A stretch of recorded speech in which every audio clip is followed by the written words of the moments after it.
mengugat alam di luar alam kehidupan di sebuah perkuburan. Marsinah, seorang perempuan muda usia 24 tahun, seorang buruh kecil dari sebuah buruh pabrik arloji di Porong, Jawa Timur. Tanggal 9 Mei 1993, ia ditemukan mati terbunuh di hutan jati di Madiun. Dari hasil pemeriksaan otopsi, diketahui kematian perempuan malang itu didahului penjarahan, keji, penganiayaan, dan pemerkosaan dengan menggunakan benda tajam. Kasus kematian perempuan ini kemudian ramai dibicarakan banyak orang. Ada keprihatinan yang tinggi yang melahirkan berbagai penghargaan. Tapi pada saat bersamaan, berbagai pelecehan juga terjadi dalam proses mengungkap siapa pembunuhnya. Setelah melalui proses itu yang amat panjang dan tak membuahkan apa-apa, kasus untuk jangka waktu yang cukup panjang, dan sekarang setelah Marsinah sebenarnya sudah mengikhlaskan kematiannya menjadi kematian yang sia-sia. Tiba-tiba saja kasus ini diangkat kembali. Mendengar hal itu, Marsinah sangat terganggu. Kehidupan, tepatnya pada sebuah acara peluncuran sebuah buku yang ditulis berdasarkan kematiannya. Inilah untuk pertama kalinya Marsinah mengunjungi alam kehidupan. Kawan-kawan senasib di alam kubur tampaknya keberatan, dan dari situlah monolog ini dimulai. Kalau saja dalam kesunyian mencekam yang dirasuki hantu ini aku dapat merasakan kesunyian yang sebenarnya sunyi. Kalau saja dalam kesunyian ini aku dapat menutup telingaku dari pekik mengerikan, raung dan rasa lapar, derita yang tak habis-habis. Kalau saja sesaat aku diberi kesempatan merasakan betapa diriku adalah milikku sendiri. Apa gerangan kata ayahku tentang waktu yang seperti ini? Kejam rasanya seorang diri, diliputi amarah dan benci, tersekap rasa takut yang tak putus-putus menghimpit, ketakutan yang tak bisa diapa-apakan, tidak bisa bunuh atau dilawan.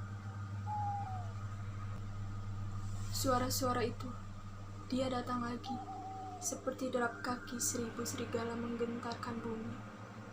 Mereka datang menghadang kedamaianku. Mereka mengikuti terus.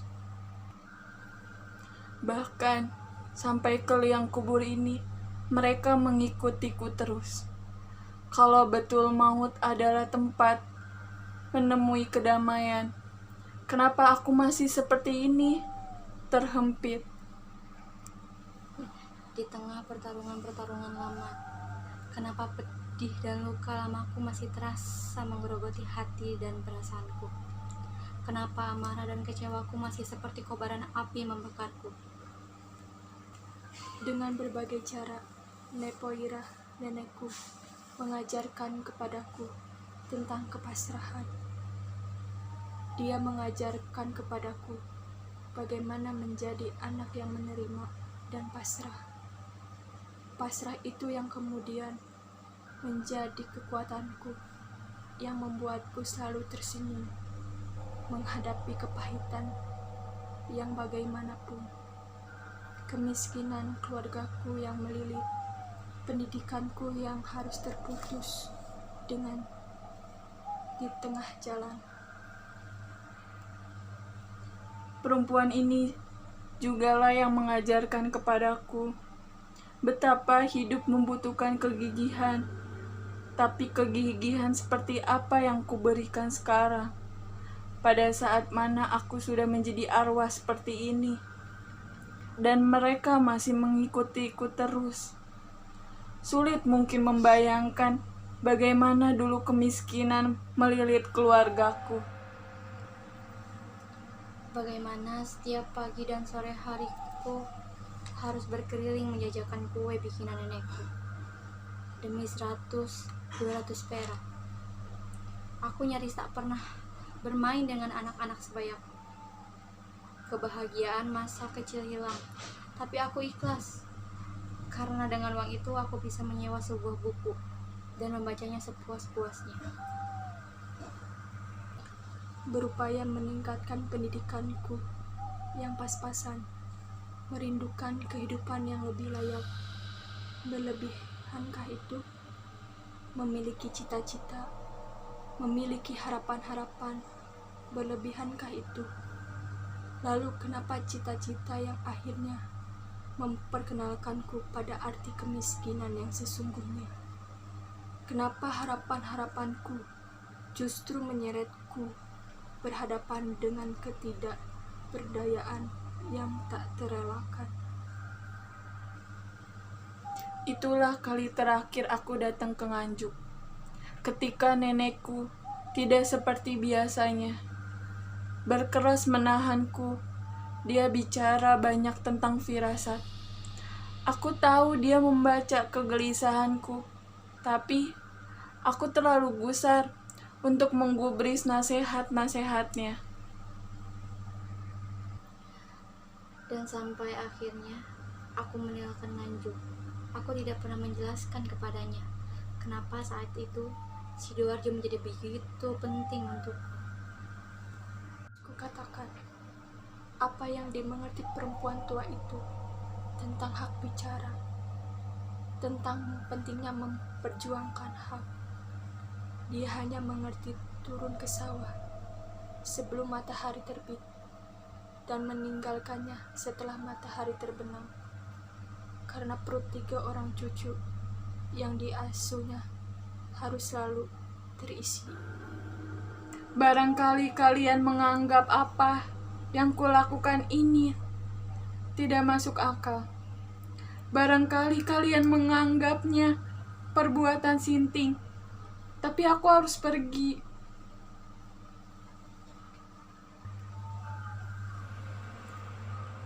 dengan atau tanpa kalian, aku akan pergi. Setelah 4 tahun lebih aku merasa mati sia-sia. Mereka tiba-tiba kembali mengungkit-ungkit kematianku. Kematian Marsinah murni kriminal. Kematian Marsinah tidak ada hubungannya dengan pemogokan burung. Kematian Marsinah berlatar belakang balas dendam. Dan hari ini sebuah buku yang ditulis atas kematianku diluncurkan. Gila. Aku, siapa aku? Seorang perempuan miskin yang di masa hidupnya tidak punya kemampuan membeli sebuah buku pun untuk dibaca atau dibanggakan. Apa yang mereka inginkan dariku? Mereka menggali tulang-tulangku. 2 kali mereka membongkar kuburanku, juga untuk sia-sia. Terkontaminasi, bangsat.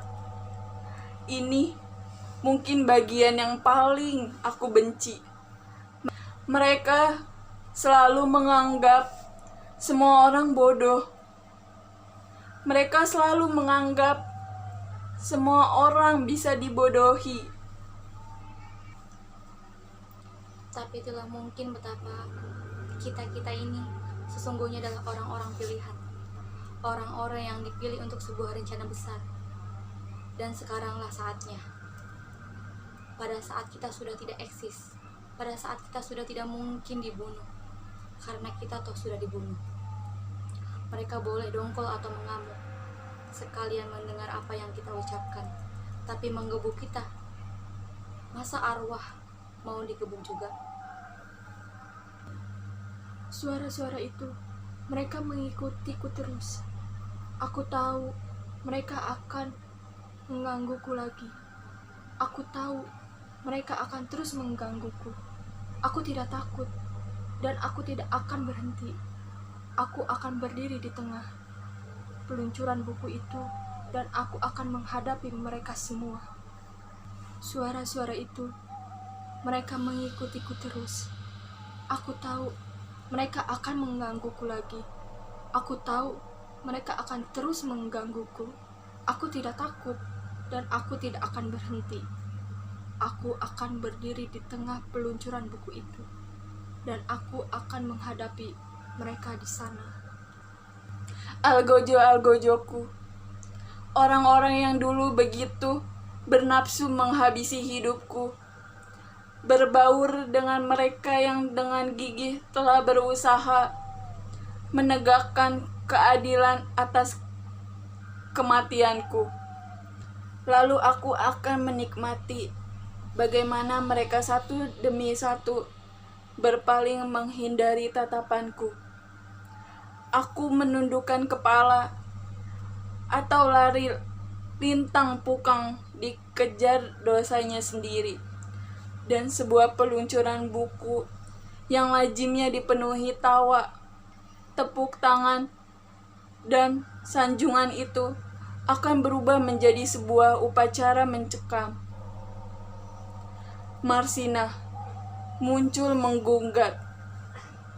Belati berlumur darah itu muncul di depan matamu setelah sekian lama kau mengira kau telah berhasil melenyapkan dari tuntutan keadilan. Aku melihat begitu banyak tangan berlumuran darah. Aku melihat bagaimana keserakahan boleh terus berlangsung. Para pemilik modal boleh terus mengeruk keuntungan. Para manajer dan para pemegang kekuasaan boleh terus-menerus bercengkrama di atas setiap tetes keringatku. Tapi seorang buruh kecil seperti diriku berani membuka mulutnya menuntut kenaikan gaji. Nyawanya akan terserenggut. Dan sekarang, lihat bagaimana mereka menjadikan kematianku bagai jembatan emas demi kemanusiaan, demi ditegakkannya keadilan, demi perbaikan untuk buruh, memperbaiki nasib buruh dari 1.500 menjadi 1.700, dari 1.700 menjadi 1.900. Satu gelas teh manis di pagi hari, satu mangkok bakso di siang hari, lalu satu mangkok lainnya di malam hari. Itu takaran mereka tentang kebahagiaan seseorang buruh yang dituntut untuk memberikan seluruh tenaga dan pikirannya tanpa boleh mengeluh. Mereka bermain di antara angka-angka. Mereka tidak pernah mempertimbangkan apakah sejumlah angka mampu memanusiakan seorang buruh, dan mereka menepuk dada karena itu. Memperbaiki nasib buruh, mana mungkin kematian seorang buruh kecil seperti diriku mampu memanusiakan buruh di tengah sebuah bangsa yang sakit. Aku adalah korban dari kemarahan seperti itu, dan tidak satu pun dari kita bisa mengelak kalau kematianku adalah lambang kematian kalian, lambang kematian sebuah generasi, kematian dari setiap cita-cita yang merindukan perubahan. Kalian mungkin tidak akan memahami ini, tapi aku memahaminya betul. Di dalam matiku, aku telah melakukan perjalanan mundur, sebuah penjelajahan berharga yang kemudian membuka mataku tentang berbagai hal. Dari situ, aku tahu banyak. Aku jadi tahu kalau dunia di mana dulu aku dilahirkan, Dunia yang kemudian dengan dingin telah merenggut hak hidupku adalah dunia yang sakit. Sakit sesakit-sakitnya. Dunia di mana kebenaran-kebenaran dibungkus, dimasukkan ke dalam peti, lalu dikubur dalam-dalam. Di dunia seperti itulah aku dibungkam.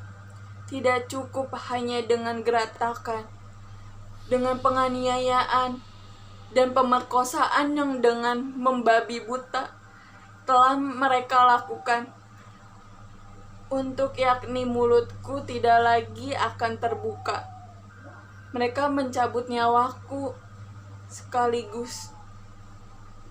Sekarang, apa yang harus aku katakan pada kalian? Aku tahu menolak adalah hak kalian, hak paling asasi dalam setiap umat. Tapi lihat, pelajaran apa sekarang yang kalian peroleh dari apa yang kalian alami? Kalian pasti tidak bisa membayangkan seberapa banyak kebenaran yang aku ketahui, yang seharusnya kalian ketahui. Karena sebagai warga masyarakat, kalian berhak untuk itu. Aku tidak membaca apa-apa. Di sini, berita yang kalian dapatkan hanya berita yang boleh kalian dapatkan, bukan yang berhak kalian dapatkan. Itu sebab kalian baru heboh setelah kebakaran hutan merambat kemana-mana dan mulai menelan korban, sementara Aku sudah mengetahui semua itu lama sebelum api tersulut. Aku tahu siapa yang menyulut api, dan aku tahu persis kenapa. Semua kalian heboh membicarakan kebakaran hutan. Semua kalian marah dan resah. Koran-koran, seminar-seminar, pertunjukan-pertunjukan, kesenian, meradang membicarakan kebakaran hutan. Seolah kebakaran hutan itu bencana yang datang begitu saja dari langit dan hanya mungkin ditangiskan pada Tuhan. Kehebohan yang tak bertenaga dan tak punya gigi. Pemulihan kondisi moneter akan terus diupayakan. Jangan aku dikultuskan, tapi bukan berarti aku menolak untuk dikultuskan. Namun, renungkanlah, boy. Sebentar, apakah di ruangan ini ada intel atau aparat? Alhamdulillah, dan tolong dicatat baik-baik. Arsina sebenarnya tidak sungguh-sungguh ingin menggugat. Dia hanya takjub. Rakyat yang mana yang sempat memikirkan pemilihan kondisi moneter? Apa yang mampu mereka pikirkan dengan perut melilit? Mereka terseok-seok terancam kelaparan. Pikiran dan perasaan mereka tercengkam mendengar ratusan orang mati karena kelaparan. Justru ditempatkan di mana uang sedang terus ditambah. Di dunia seperti itulah kalian dilahirkan. Dunia di mana serigala-serigala berkeliaran mengejar nama dan kemuliaan. Dan untuk itu kebodohan dan kelaparan kalian penting terus dipertahankan. Dunia di mana kemiskinan kalian dijadikan aset penting. Demi lahirnya seorang pahlawan pengentasan kemiskinan. Di dunia seperti itulah kalian tumbuh sebagai generasi penerus. Dunia di mana di atas pundak kalian masa depan sebuah bangsa dipercayakan. Sambil pada saat yang sama ke dalam rongga hidung kalian serbuk yang mematikan akal sehat. Terus-menerus ditutupkan, generasi tumbal, generasi yang malang. Untuk kalian, entah apa yang aku katakan pada kalian.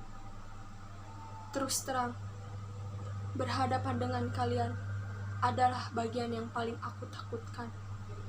Lengan kananku biru kejang-kejang, dicengkram dengan keras oleh seseorang satpam yang mencoba menjahili izin haidku dengan merogoh kasar celana dalamku. Berminggu-minggu si Kuning, buruh di bawah usia itu, dibelenggu rasa takut ketika satpam lain dengan kasar meremas susunya yang belum tumbuh, yang masih melekat di tulang rusuknya. Satpam-satpam itu sama melaratnya dengan kami, sama menderitanya, hanya karena mereka laki-laki dan punya pentungan.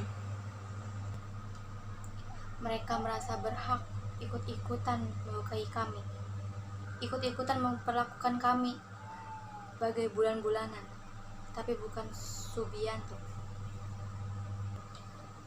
Bagi kami, Subianto adalah kekecualian.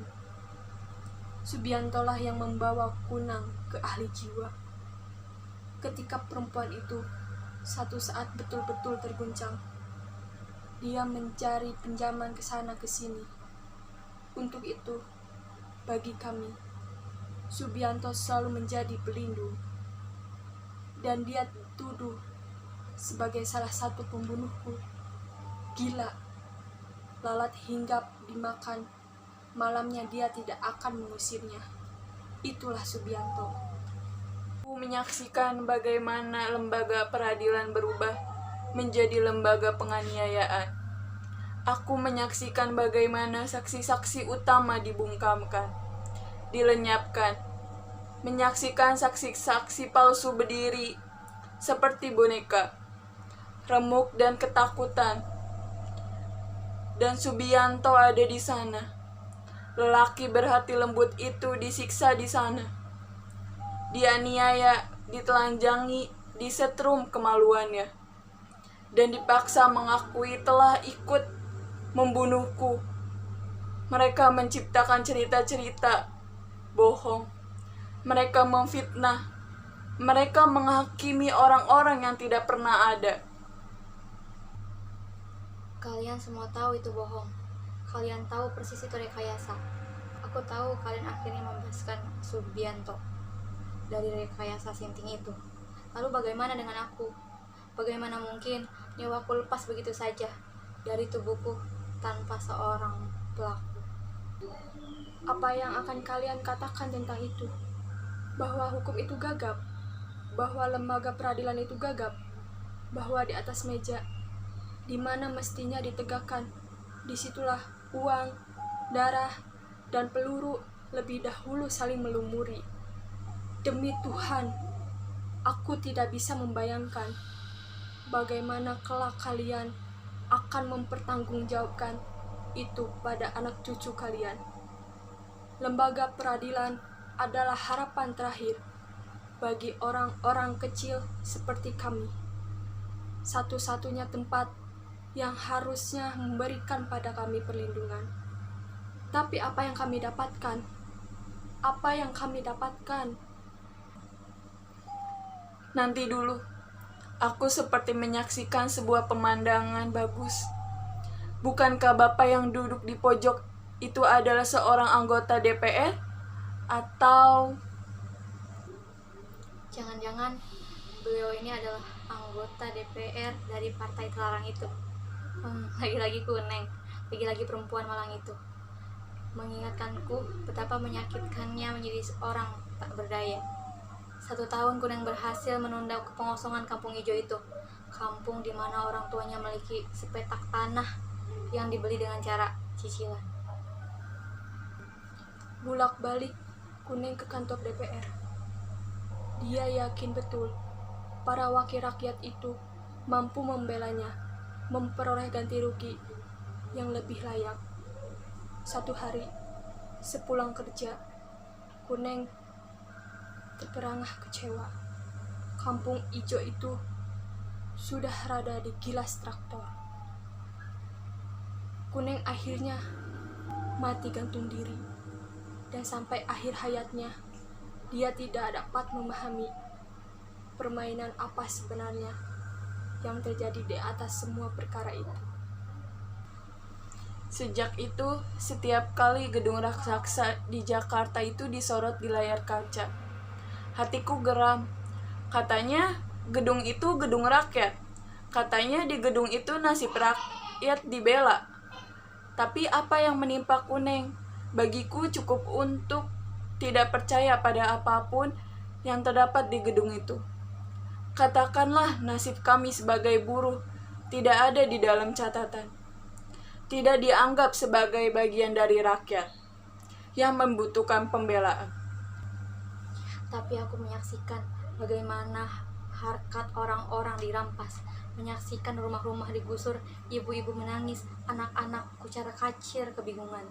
Aku bahkan menyaksikan bagaimana popor senapan mengamuk merenggut nyawa dan harga diri. Dan gedung raksasa itu tidak berbuat apa-apa selain bungkam. Dan Bapak duduk di sini, di tengah peluncuran sebuah buku yang ditulis di atas kematian seorang buruh kecil. Karena ketidakmampuan kalian membela nasibnya. Demi Tuhan, aku ingin sekali tahu apakah kesadaran Bapak hadir di sini merupakan hasil proyek pembekalan yang menghebohkan itu. Kalian lihat itu, bungkam.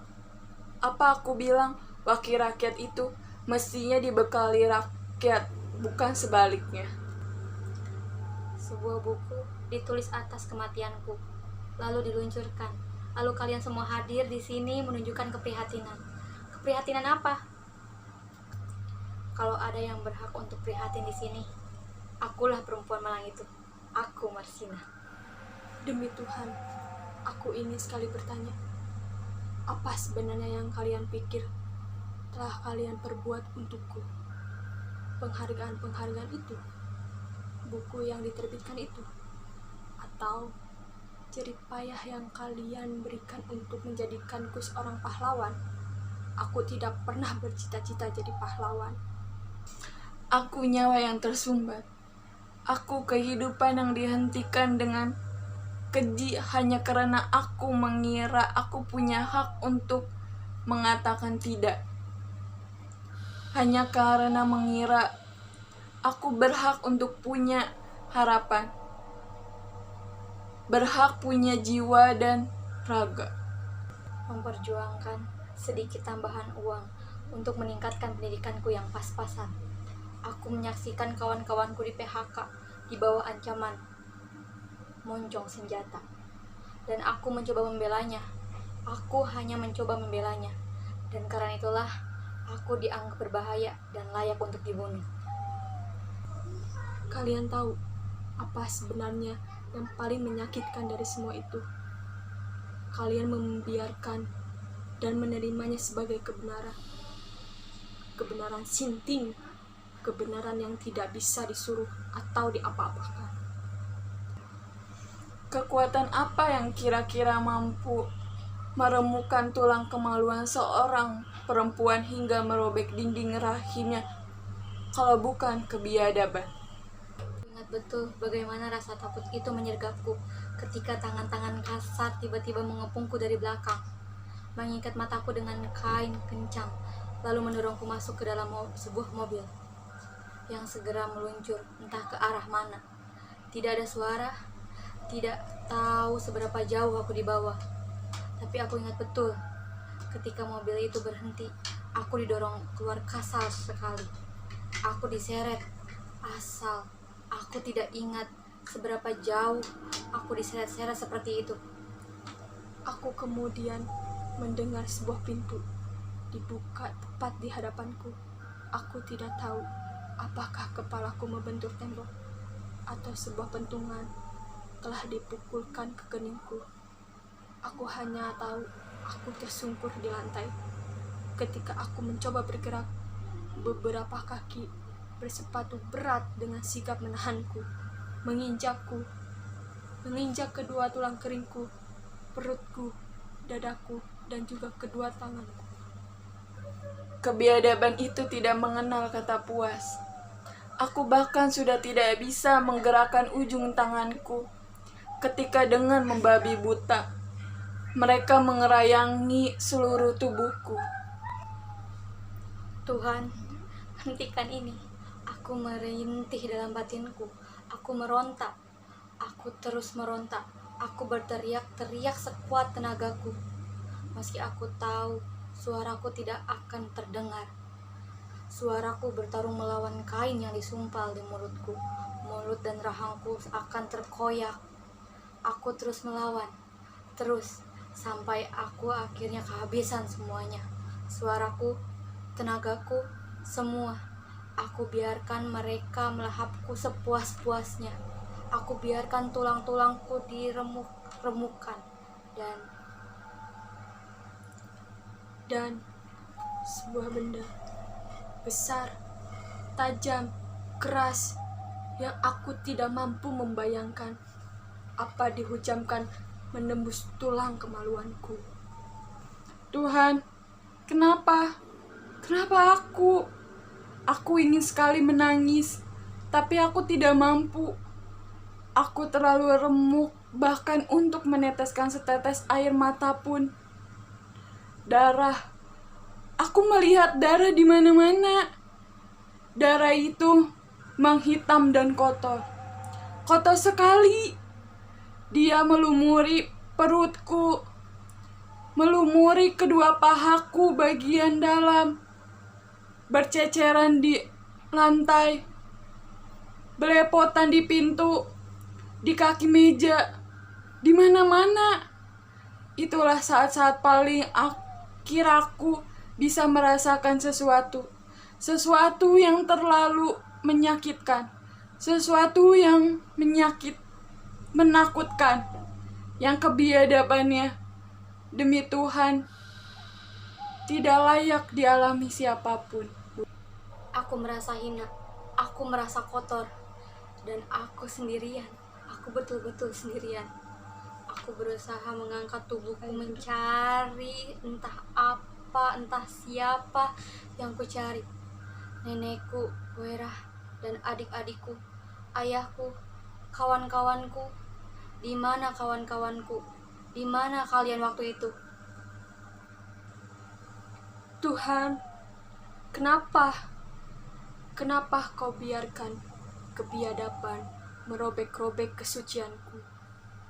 Kenapa kau biarkan ketidakadilan menggerayangi harkat dan kehormatanku? Kau ajarkan kepadaku tentang cinta, tapi kau biarkan buasnya keserakahan merempas hak milikku. Kau beri aku rahim, kau janjikan kepadaku tentang mujizat-mujizatnya. Tapi kenapa kau biarkan ia remuk oleh menakutkannya kekuasaan? Kenapa? Kenapa? Ku mengumpulkan seluruh tenagaku yang tersisa, lalu mencoba berzikir. Tapi ketika aku hendak membuka mulutku, memanggil asmanya, Tuhan, mulutku terasa keluh. Aku merasa tidak layak. Aku merasa terlalu kotor. Kotor sekali. Aku mulai menghitung. 1, 2, 10, 100, terus. Aku terus menghitung. 6.000, 7.000, 10.000. Aku ingin sekali melupakan ketakutanku. Aku ingin sekali dapat membunuh perasaan jijik yang menyerangku. Tapi aku tidak berhasil. Dalam keadaan remuk, aku berusaha keras untuk bangkit, lalu mulai berputar. Aku berputar. Aku terus berputar. Berputar, berputar, berputar. Aku rayakan kegilaanku pada penderitaanku yang tak tertahankan. Aku pertontonkan dalam pesta dosa dan kenistaan. Aku nyalakan bara dalam dadaku. Aku biarkan asapnya mengempul dari setiap pori-poriku. Api mengalir pembuluh darahku. Api nafas di dalam paru-paruku. Seluruh diriku hangus, terbakar oleh kebencian pada ketidakadilan. Tanah ini, tanah yang dulu memberikanku kehidupan dan harapan, kini menyatu dengan daging dan tulang-tulangku kini. Aku adalah tanah dan debu sekaligus. Aku akan pergi sekarang. Aku harus pergi. Demi Tuhan, tidak ada sebenarnya yang aneh dari apa yang menimpa diriku, atau yang menimpa ribuan bahkan jutaan manusia lain yang senasib denganku. Kami adalah anak-anak bangsa ini, sebuah bangsa yang korup, sebuah bangsa di mana kekuasaan adalah segalanya, sebuah bangsa di mana apapun halal demi kekuasaan. Namun, kepadamu semua, aku ingin mengingatkan, kalian telah membiarkan kehidupanku terenggut. Jangan kalian biarkan ia terenggut sia-sia. Menemukan siapa pembunuhku yang sesungguhnya, bagiku tidak lagi berarti apa-apa. Namun, dengan sangat aku memohon, setidaknya demi kawan-kawanku, temukanlah, jauhkan mereka dari tangan-tangan kotor, selamatkanlah mereka dari ketamakan orang-orang yang dengan pongah menganggap dirinya pemilik negeri ini. Ketahuilah, menyelamatkan mereka, kalian telah menyelamatkan negeri ini. Negeri yang kalian cintai ini dari dosa dan kehancuran. 27 September 1997.